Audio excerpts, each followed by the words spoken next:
यथा चित्तम तथा वाचा, यथा वाचा तथा क्रिया, चित्ते वाची क्रियायाम च साधूनाम एकरूपता। अर्थात जैसा मन वैसी वाणी, जैसी वाणी वैसे कर्म और अच्छे संस्कार वाले लोगों में तीनों ही एकरूपताएं होती है। आदरणीय प्रधानाचार्य महोदय, सम्मानित शिक्षकगण एवं मेरे प्रिय साथियों, आप सभी को मेरा सादर नमस्कार। मैं आर्जव कक्षा 9वीं से का छात्र श्रद्धा वर्ग की ओर से मैं जिस विषय पर बोलने जा रहा हूँ वह एक विषय ही नहीं है, हमारे समाज की हकीकत है, हमारी पहचान का सवाल है, आधुनिकता में बिखरते संस्कार। दोस्तों, हम 21वीं सदी में जी रहे हैं, हम चांद तक पहुंच चुके हैं, मोबाइल से पूरी दुनिया मुट्ठी में है, लेकिन एक सवाल, क्या हम अपने संस्कारों को संभाल पाए हैं? शायद नहीं। दोस्तों, आज इंसान के पास सब कुछ है, पैसा है, साधन है, सुविधा है, लेकिन अगर वह कुछ खो रहा है तो वह है संस्कार, सम्मान और रिश्तों की सच्चाई। लेकिन सवाल है कि संस्कार क्या होते हैं? संस्कार वे आदतें हैं जो गुण और व्यवहार होते हैं, ये व्यक्ति को सही या गलत दिशा की ओर लेकर जाते हैं। और पहले बच्चे बड़ों के सामने सिर झुकाते थे, आज मोबाइल के सामने सिर झुकाते हैं। पहले घरों में हंसी गूंजती थी, आज नोटिफिकेशन की आवाज गूंजती है। और पहले तो लोग शादी के कार्ड बांटते थे, घर घर जाकर निमंत्रण देते थे, जिससे रिश्तों में अपनापन और जुड़ाव बढ़ता था। लेकिन आज वही काम मोबाइल के एक मैसेज से हो जाता है, जिसमें भावना और समय दोनों की कमी महसूस होती है। इसलिए जरूरी है कि हम तकनीक और सुविधाओं के साथ साथ अपने परिवार को समय दें, जिससे बच्चों को संस्कार सिखाए जाएं और बच्चे सही दिशा पर जाएं। तथा हम लाइक्स के पीछे तो भाग रहे हैं पर असली खुशी को भूल रहे हैं। हम स्क्रॉल तो कर रहे हैं पर जिंदगी स्किप कर रहे हैं। सोचो, अगर आज नहीं जागे तो कल पछताना पड़ेगा। याद रखो, फोन तुम्हारे हाथ में होना चाहिए, तुम फोन के हाथों में नहीं। टेक्नोलॉजी तुम्हारी ताकत बने, तुम्हारी कमजोरी नहीं। उठो, जागो और खुद से एक सवाल पूछो कि क्या मैं अपनी जिंदगी चला रहा हूँ या एक स्क्रीन मुझे चला रही है? क्या मैं जिंदगी चला रहा हूँ या एक स्क्रीन मुझे चला रही है? अगर जवाब गलत है तो आज से बदलो, क्योंकि तुम मशीन नहीं हो, तुम इंसान हो। तुम स्क्रॉल करने के लिए नहीं, इतिहास बनाने के लिए पैदा हुए हो। और सच्चाई तो यह है, हमने तरक्की तो बहुत कर ली, लेकिन इंसानियत कहीं पीछे छूट गई, इंसानियत कहीं पीछे छूट गई। दोस्तों, संस्कार हमें किताबों से ही नहीं, हमारे घर, परिवार, व्यवहार, इन तीनों चीजों से मिलते हैं। लेकिन आज बच्चे अपने माता पिता से ज्यादा मोबाइल से सीख रहे हैं और यही सबसे बड़ी चिंता है। अब सवाल है, क्या इसका कोई समाधान है? हाँ, समाधान बहुत सरल है, बस हमें खुद से शुरुआत करनी होगी। बड़ों का सम्मान करें, बड़ों का सम्मान करें और उनके साथ समय बिताएं, क्योंकि जिस घर में संस्कार होते हैं वही घर स्वर्ग बन जाता है। और अपने व्यवहार में बदलाव लाए। छोटी छोटी बातों पर नमस्ते, धन्यवाद, कृपया, ये शब्द छोटे तो जरूर हैं पर इनका असर बहुत बड़ा है। और तकनीकी को तुम्हारा अपने ऊपर हावी ही कर लिया है, तो तकनीकी को अपने ऊपर हावी न होने दे, क्योंकि तकनीकी का अच्छी सेवक है लेकिन बुरा स्वामी। और अपने संस्कार अपने आने वाली अगली पीढ़ी को दे, क्योंकि जो हम आज सिखाएंगे वही कल समाज बनेगा। और याद रखो, अगर आज नहीं संभले तो एक ऐसा समय आएगा, अगर आज नहीं संभले तो एक ऐसा समय आएगा जहाँ सब कुछ होगा लेकिन रिश्तों में प्यार नहीं होगा। घर होंगे पर परिवार नहीं होंगे, घर होंगे पर परिवार नहीं होंगे। इसलिए हमें तय करना है कि हमें आधुनिक बनना है या संस्कारवान आधुनिक। तथा मैं अंत में कहना चाहूंगा कि नवीनतायाः प्रभावेन जगत् सर्वं परिवर्तते, विज्ञानस्य प्रकाशेन तमो नश्यति सर्वदा। अर्थात आधुनिकता के प्रभाव से पूरा संसार आगे बढ़ रहा है और विज्ञान के प्रकाश से अज्ञान का अंधकार हमेशा नष्ट हो जाता है। और संस्कार ही इंसान की असली पहचान है। संस्कार बचाओ, संस्कृति बचाओ, यही सच्ची प्रगति का मार्ग है, यही सच्ची प्रगति का मार्ग है। धन्यवाद। जिस मातृभूमि में जन्म मिला, जिससे ऊंचा हो गया भाल, जिस मातृभूमि में जन्म मिला, जिससे ऊंचा हो गया भाल, जिस धरती पर आने को ललायत रहते हैं महाकाल, जिस धरती पर पग रखते ही हिस्से में यह गौरव आया, इस गौरव के चरणों में मैंने सारा विश्व झुका पाया।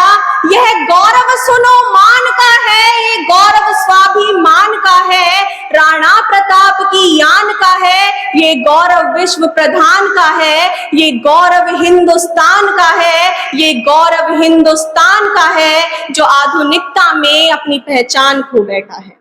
नमन है उस भारत भूमि को जहां सभ्यता जन्मी और संस्कारों ने पूरी दुनिया को राह दिखाई। मैं नमन करती हूँ उस भूमि को जहां मैंने जन्म लिया और उस वातावरण को जिसने मुझे संस्कार दिए। महोदय, मैं उस देश की वासी हूँ कि मैं उस देश की वासी हूँ जहां आधुनिकता की रफ्तार है लेकिन फिर भी संस्कारों की धड़कन बाकी है।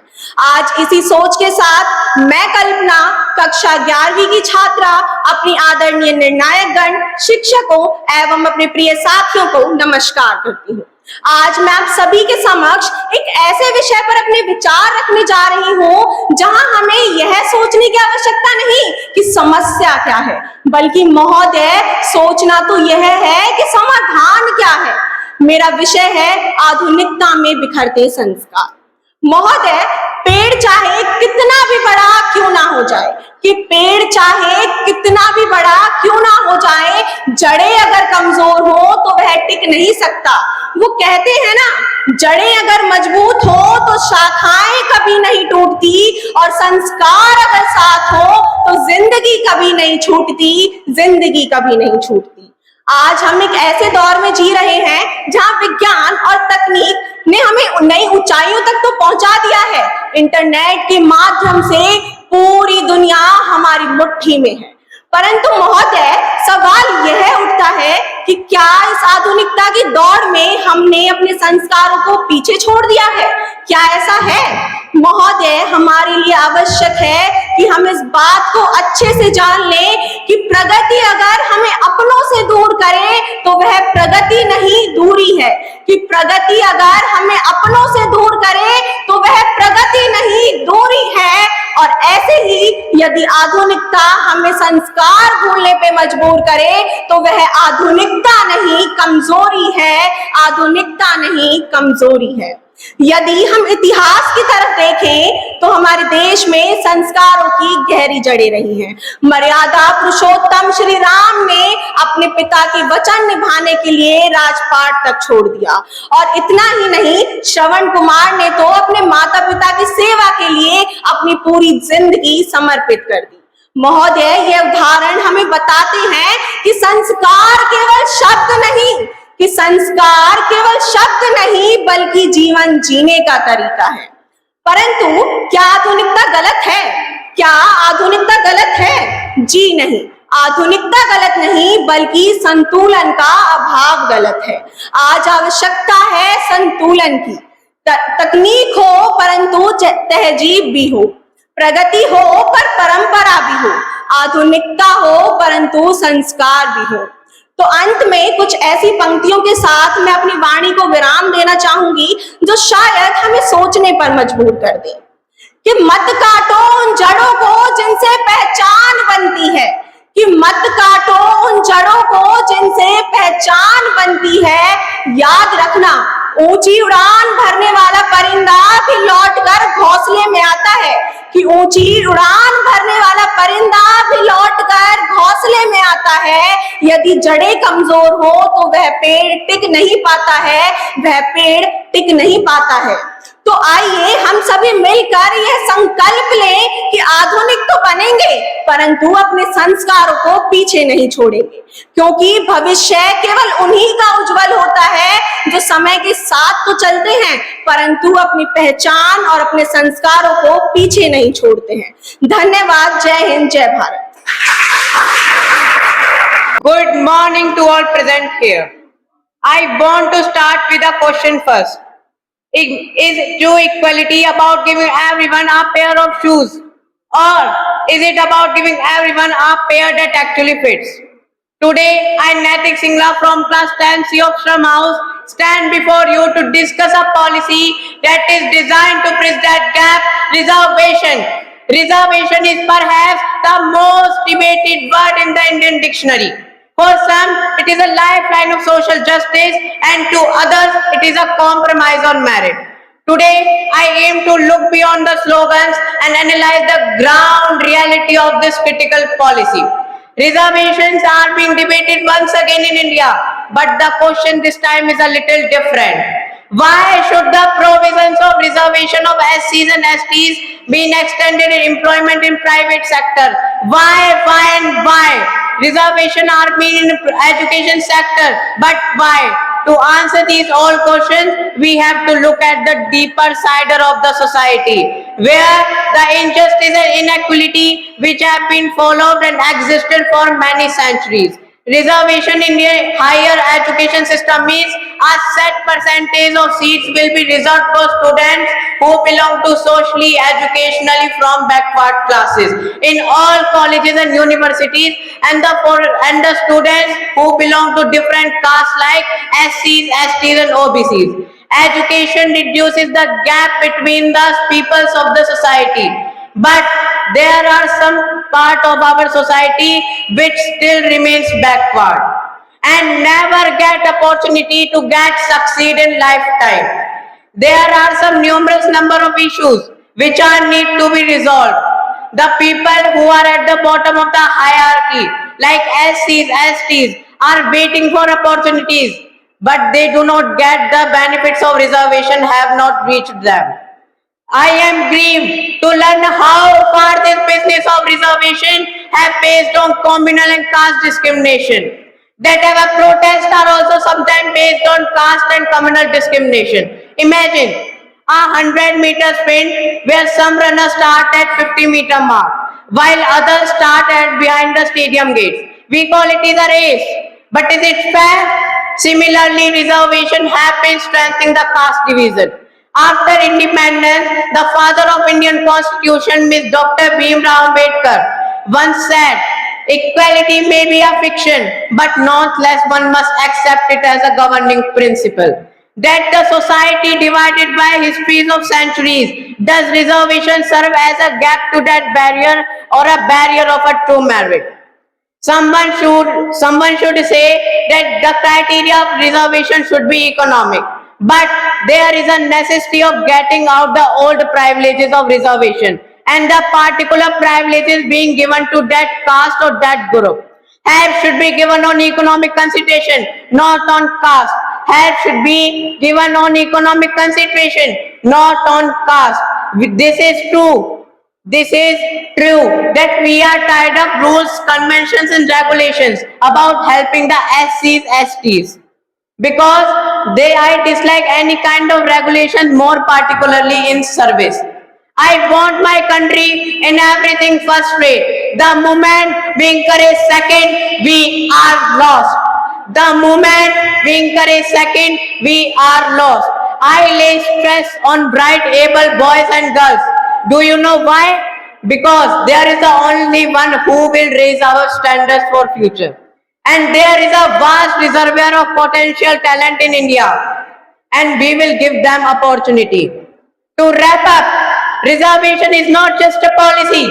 Reservation is not just a policy. It needs the introspection. It is a beacon of hope. Let us see beyond the quota raj. Then we will create a meritocratic India where the success is only based on true hard work. Where the success is only based on true hard work, not on caste, not on policy, not on reservation. Thank you. Yes so अभी जो श्रोतागण हैं उनमें से कौन आने वाले हैं? 2-3 बच्चों को सिलेक्ट किया है, अभी लास्ट में उनसे बुलवाएंगे। अभी जो विषय चल रहा था, पहले 2 वक्ताओं ने अपना विषय रखा संस्कार और आधुनिकता। उस पर सिर्फ ये विचार रखना नहीं था, मकसद था कि आपको कुछ समझाना। हम समझ पाए क्या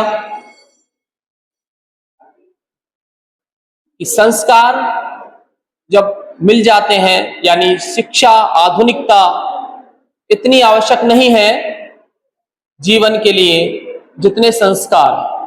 संस्कार इतने समय के बाद हमने प्राप्त किए हैं। आधुनिकता या जो नई टेक्नोलॉजी है उसको किसी एक व्यक्ति ने अपनी सुविधा के लिए बनाया होगा। संस्कार समाज को जोड़ने के लिए और समाज को सही व्यवस्थित चलाने के लिए बनाए जाते हैं, तो इसलिए संस्कारों का महत्व हमें समझ में आया होगा। अभी दूसरा विषय रखा गया रिजर्वेशन, इट इज कंपल्सरी और नॉट। आपको समझ आ रहा है कि अभी बातों में लगे आप? ध्यान से सुना है। तो जो विषय रखा जा रहा है उसको समझने का प्रयास करना है कि रिजर्वेशन किस आधार पर होना चाहिए कि नहीं होना चाहिए। इस विषय पर पिछले 70 सालों से डिबेट होती रही है, अभी भी चल रही है। तो कुछ कहते हैं रिजर्वेशन होना चाहिए, आरक्षण होना चाहिए, कुछ कहते हैं नहीं होना चाहिए। बट जो लोग कमजोर हैं उनकी अगर बात को देखा जाए तो आरक्षण हो, मगर जो अभी विषय उन्होंने रखा कि आरक्षण किस आधार पर किया जाए, तो ये जो विषय रखे जा रहे हैं ये हमारे लिए प्रेरणा है। हम इनको समझें और इस पर और सोचें और फिर अपना व्यूज हम भी प्रकट कर सकते हैं। ठीक है, अगली ये जो आप सुन रहे हैं बहुत धैर्य से सुन रहे हैं, बट कुछ को थोड़ा सा अभी समस्या है, तो वो भी थोड़ा सा शांति से इसको सुनेंगे, समझेंगे तो अच्छा लगेगा आपको। नेक्स्ट है अवनी, 9th C से, Shaurya house, Avani, welcome.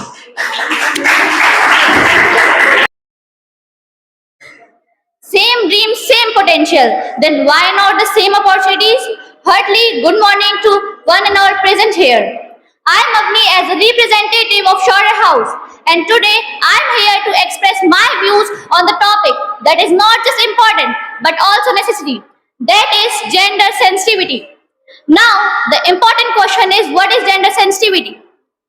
Gender sensitivity means understanding that every person, whether a boy or a girl, deserves equal respect, equal opportunities, and the freedom to be themselves without being judged or limited by stereotypes.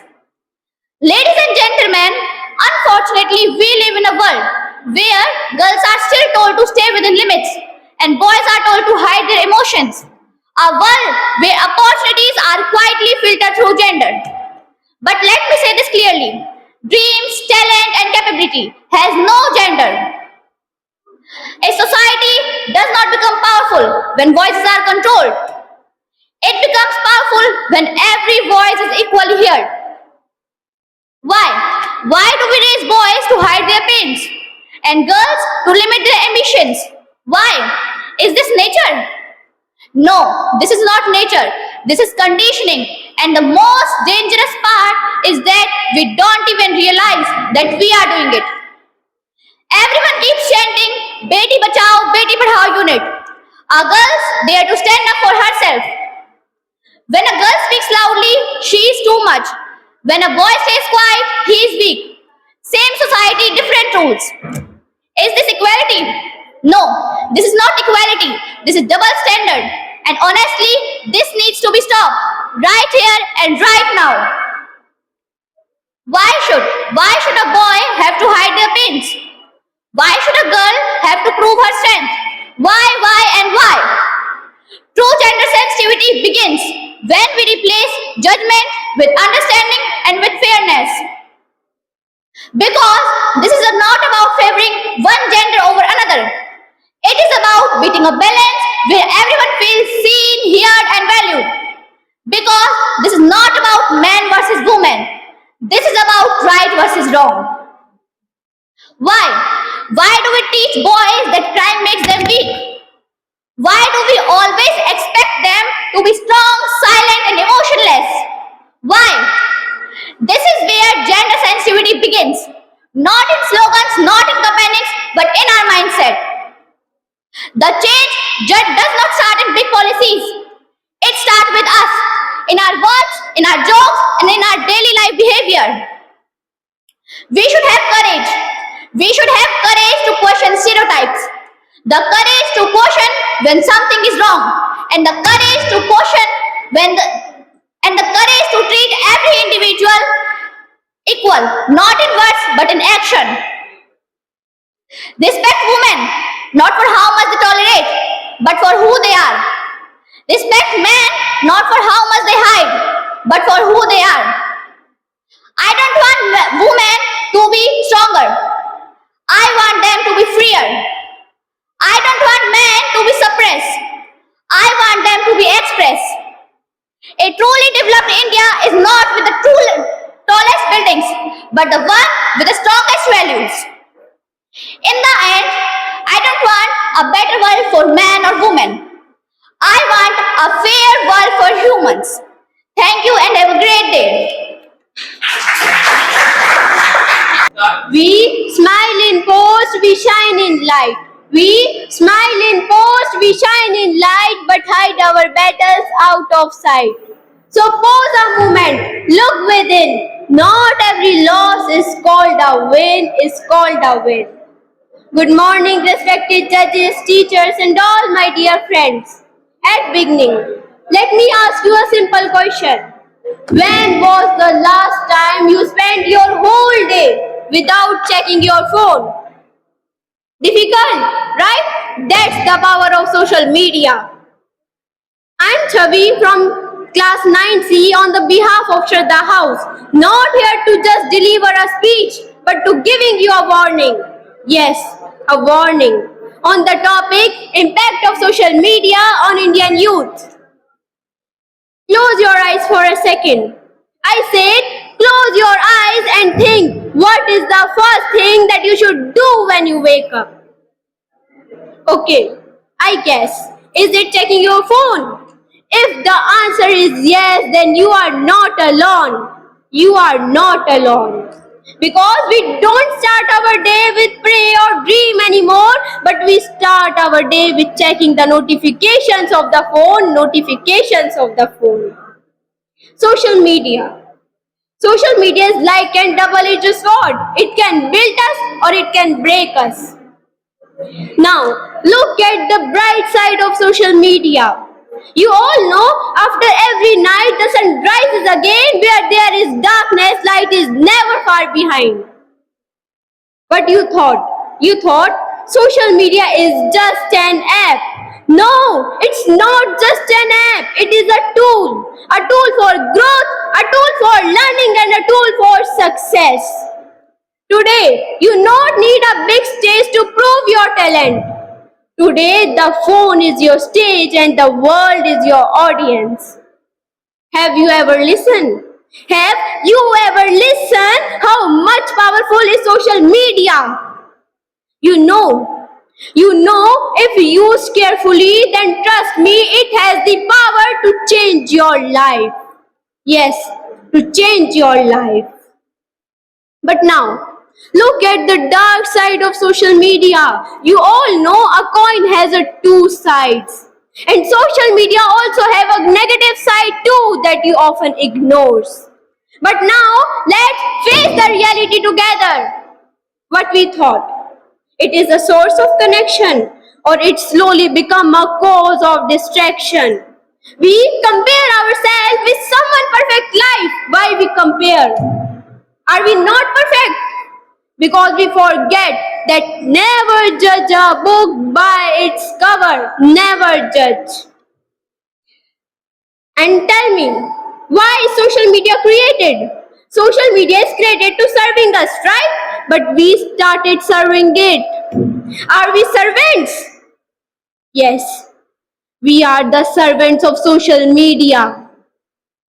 Okay, tell me, if technology getting stronger today, then why our decisions getting weaker? Why? And honestly, if we stop for a moment, are we like the reality we are creating? Are we like? Yes or no? If not used carefully, then it becoming a trap that looks so attractive but harmful to every person's life. Yes, every person's life. But in conclusion, what is the solution now? Social media is helpful or harmful? The answer is very simple. Balance and control. When balance meet control, it make a proper concentration. Follow what inspires you, not what distracts you. And listen carefully. We have to control the screen, or the screen will control our future. It's in our hand. What we choose is our dream or the screen. And listen, don't be the slave of the screen. Be the master of your dream, because your dream matters in your life, not the screen. So, in the end, the real question is not how much we using social media, but the real question is this: are we using social media, or the social media using us? Thank you. Have a great day. The most dangerous weapon of this 21st century isn't a bomb. It's an algorithm. Yes, it's an algorithm. Good morning to all respected judges, teachers, and my friends. I am Madhav from 9th C on the behalf of Shakti House. Today I am here to speak on the topic impact of social media on youth. We think that we are using the social media for free, but there is a golden rule in economics. If you are not paying for the product, you are the product. Your attention is being taken, your focus is being hijacked, and your time is being stolen. Today I am not here to tell you to delete your apps. I am here to ask you, are you a customer of technology, or are you its laboratory rat? Most of the speakers will tell you that social media is fake. But I am telling you it's a theft of identity. Our generation is becoming a generation of digital ghosts. We spend 4 hours a day on YouTube, Insta, Snapchat, and perfecting an avatar that doesn't exist. While the real human with a heart, with a brain, and with the potential is starving for the real struggle and sunlight. We are so busy in documenting our lives that we have forgotten how to live them. We go to a dinner to photograph it, not to taste it. We are physically present but spiritually absent. So there is a question arise, why can't we stop scrolling? Because our phone is a slot machine. Every swipe down is a gamble for the dopamine hit. Even the Silicon Valley engineers have also admitted that they designed these apps to mirror the psychology of gambling. Ask yourself,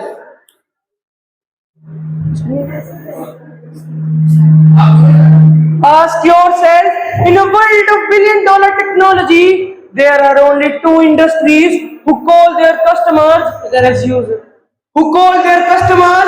users. First, the illegal drug trade industry, and second, the software industry.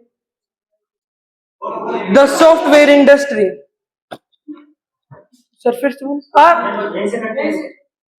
software industry. Let's just sink it. We are not connecting. We are being conditioned. While there is a good news, the world is currently suffering from a focus crisis, in which the rest of the youth is busy arguing in the comment sections. You have the golden opportunity. To master your focus. If you were able to master your focus, you will become a superpower. In the age of distraction, focus will help you as a competitive advantage. Social media is like a fire. It can light up your path or it can burn your future. Don't let your thumb to be the most active part of your body. Let it be your legs. Don't be just online. Be alive. Thank you for listening. यूनान, मिस्र, रोम सब मिट गए जहां से, अब तक रहा न बाकी नामो निशा हमारा। कोई बात है कि हस्ती मिटती नहीं हमारी, सदियों रहा है दुश्मन दौरे जहां हमारा। आदरणीय निर्णायकगण और मेरे प्रिय साथियों, मैं यशस्वी कक्षा 9वीं से की छात्र श्रम सदन की ओर से विश्व गुरु भारत विषय पर अपने विचार साझा करने जा रही हूँ। आज जब हम विश्व गुरु भारत की बात करते हैं तो यह केवल एक नारा ही नहीं बल्कि एक ऐतिहासिक सत्य और भविष्य का संकल्प है। भारत कभी दुनिया की सबसे बड़ी आर्थिक और बौद्धिक शक्ति था और आज हम पुनः उस गौरव को प्राप्त करने की दहलीज पर खड़े हैं। शून्य का आइडिया सबसे पहले किसने सोचा? हमने। चांद पर पानी किसने खोजा? हमने। दुनिया की सबसे लंबी सड़क हमारे यहाँ, कौटिल्य पाणिनि चरक हमारे यहाँ, अशोक हमारे हैं, चंद्रगुप्त हमारे, बाजीराव बल्लाळ हमारे, छत्रपति शिवाजी महाराज, पृथ्वीराज चौहान हमने लड़ा के पैदा किए, वो भी एक से एक महान।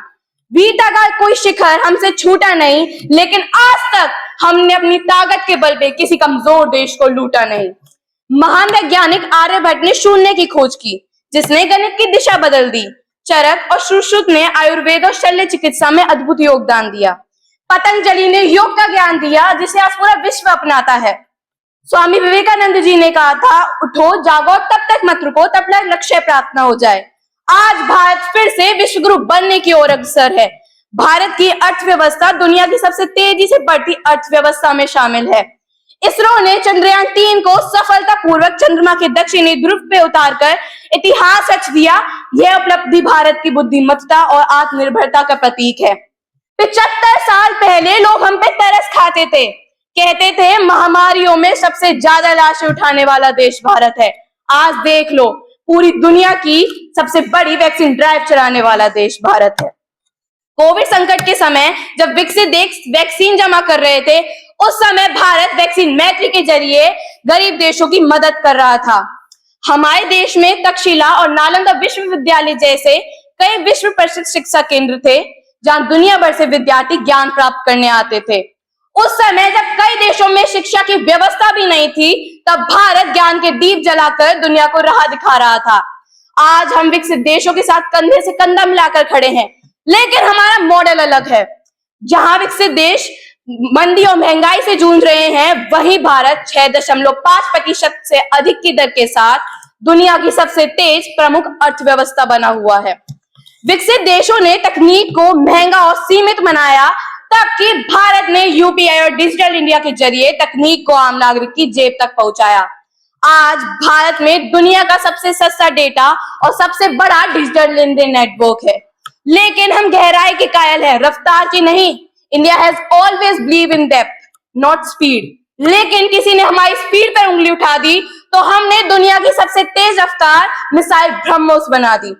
अरे, हम वेदों पुराणों की भाषा बोलते हैं, लेकिन क्वांटम फिजिक्स भी हमको बराबर आता है। कभी वक्त मिले तो डेटा चेक कर लेना, हमारी सैटेलाइट का रिमोट सेंसिंग पावर अमेरिका से भी ज्यादा है। हमारी एकता ही तो है हमारी इज्जत आबरू। वो गंगा हमारे यहाँ पर ही तो बहती है, जिसके पानी में एक आचमन करता है तो दूसरा वजू। हमारी आन बान शान सबसे बुलंद है, लेकिन फिर भी हम फलदार डालियों की तरह झुके रहते हैं। कभी सुना है mother Spain, mother Britain, mother America? केवल हम ही है, सिर्फ हम ही है जो मुल्क को भी मां कहते हैं। जब दुनिया ने कहा मुमकिन नहीं कि भारत फिर से महाराणा प्रताप जैसा शौर्य दोहराए, हम भाला फेंक कर ओलंपिक में से गोल्ड उठा लाए।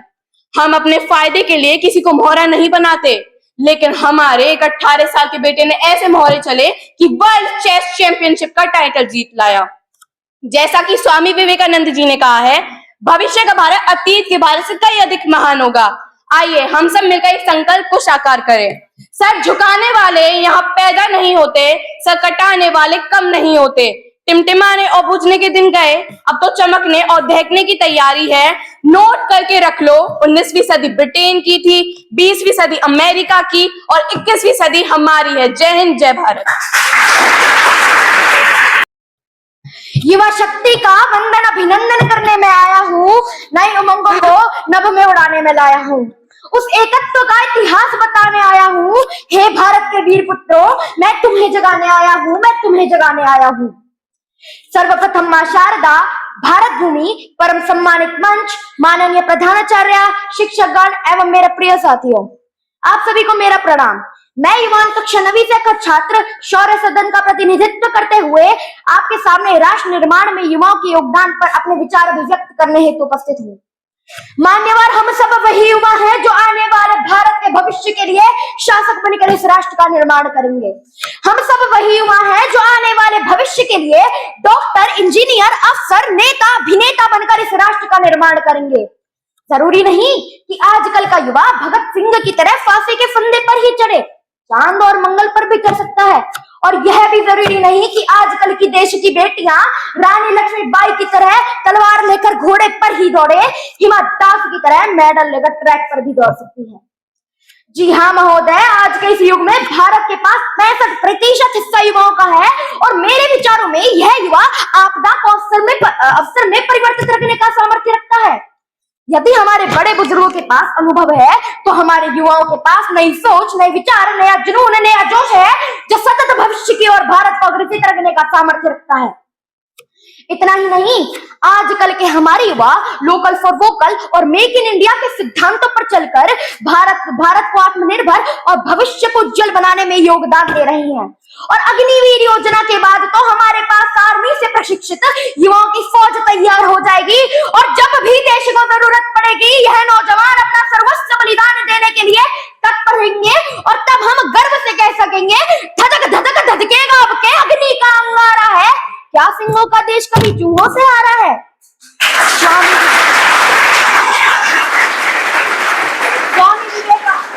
स्वामी विवेकानंद युवाओं के सबसे बड़े प्रेरणा स्रोत रहे हैं और उन्होंने कहा था, उठो जागो और तब तक मत रुको जब तक लक्ष्य की प्राप्ति ना हो जाए।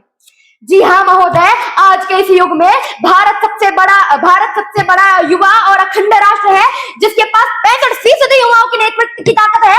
कोई हम पर आंख उठा ले, कितनी बड़ा हिमाकत है। जी, अंत में मैं बस यही कहना चाहूंगा कि अगर आज इस देश का युवा स्वामी विवेकानंद, कलाम, मर्यादा पुरुषोत्तम श्री राम के आदर्शों को अपनी दिल की गहराइयों से अपना लेगा, उसी दिन से इस देश का युवा कर्तव्यनिष्ठा, मेहनत, लगन और ईमानदारी के भावों को अपने दिल से अपना लेगा।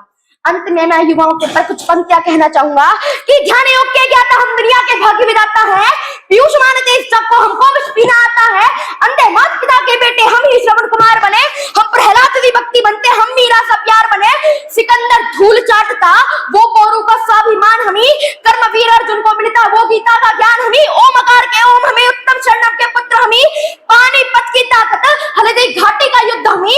जब हम हनुमान बनते सूरज निकला करते हैं, जब हम हनुमान बनते सूरज निकला करते हैं, दुर्वासा के क्रोध में सब सिंहासन पिघला करते हैं, जब हम महावीर बनते हर पाप शमन कर सकते हैं, जब हम कान्हा बनते कालिया नाग दमन कर सकते हैं, कालिया नाग दमन कर सकते हैं।